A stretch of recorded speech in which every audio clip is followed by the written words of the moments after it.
Voilà, alors on s'approche de la fête de Pessah. On sait très bien que pendant Pessah, c'est la guerre contre le Hametz.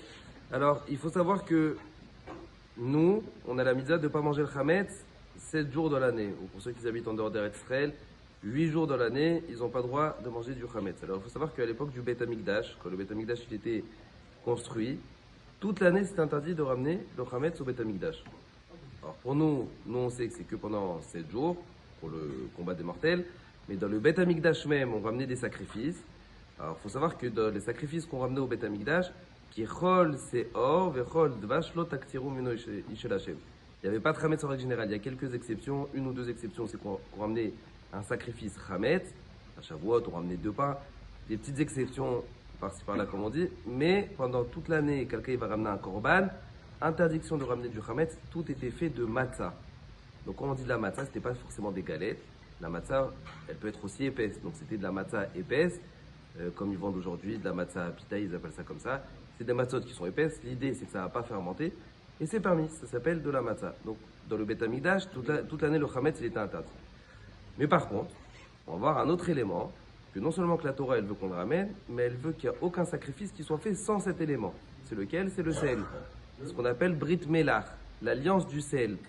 Chaque korban, chaque sacrifice qui était ramené, qui était brûlé sur le misbéach, que ce soit de la viande, que ce soit de la farine, peu importe ce que c'était, il fallait mettre dedans un ingrédient qui était le sel, et après le brûler. Donc on sait très bien que le sel, c'est pas pour donner du goût, parce que Hachem ne mange pas le korban.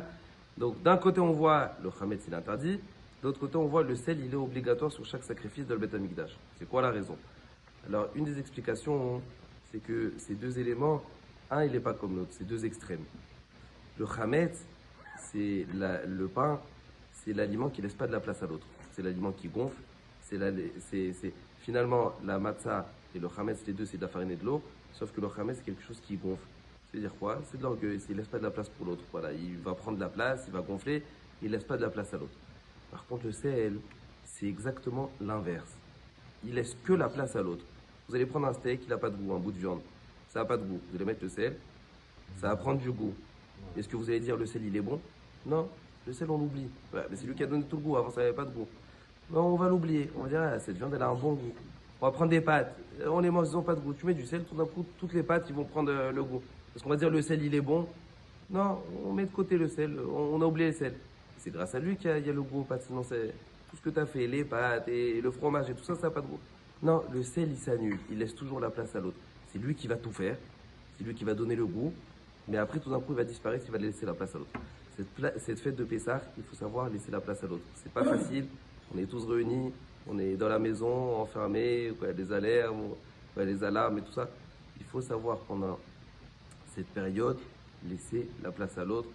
Ça évite beaucoup de problèmes. Il y a beaucoup de problèmes de shlom bayit, c'est pas facile. Ça fait 1 mois et demi, les enfants ils sont tous à la maison et tout le monde est fatigué. Ouais. Et il faut que les parents ils savent laisser de la place aux enfants. Eux aussi ils ont besoin de jouer, eux aussi ils ont besoin. Il faut que le mari il laisse la place à sa femme. C'est vrai que c'est pas facile, il y a l'attention avant les fêtes, il faut laisser la place et vice versa. C'est la fête de savoir laisser la place à l'autre. Pour que l'autre aussi il arrive à se développer et à dire ce qu'il ressent.